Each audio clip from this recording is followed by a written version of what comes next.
as far as carbonation goes with these beers? I know there's some different schools of thought, but where do you guys go with it? Where do you like it? Yeah, I mean, I think typically we're 2.4 to 2.6. Most of our beers are around 2.6. Yep.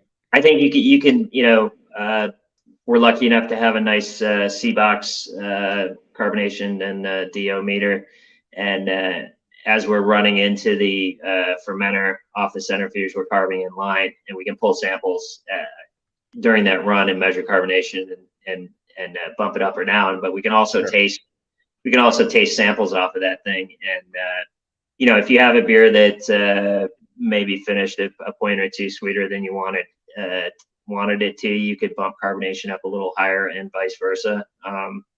You could soften a beer that maybe had a few too many IBUs, and kind of tweak out final balance and mouthfeel that way.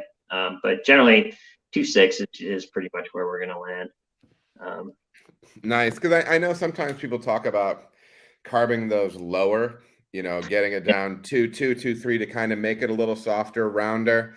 Yeah. But then I always like, and I tend to carb stuff higher. Like I like to be 2.7, 2.8. But then again, I have a fair amount of lager on too, and I like those beers in that range as well.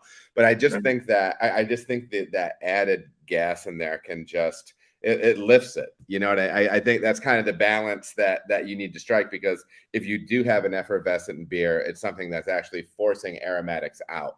Yeah, Right? for sure. And I mean, it's aesthetically more pleasing to have a beer that has a nice amount of head on it. I mean, Sure. you see a lot of these beers where they're the glass is filled all the way to the very top, and there's very little to no foam on it, and it's just kind of lifeless. And Yeah. I think with lower carb, 2.2, 2.3, something like that, trying to drive body and sweetness, you're giving up some other things as well. So Absolutely.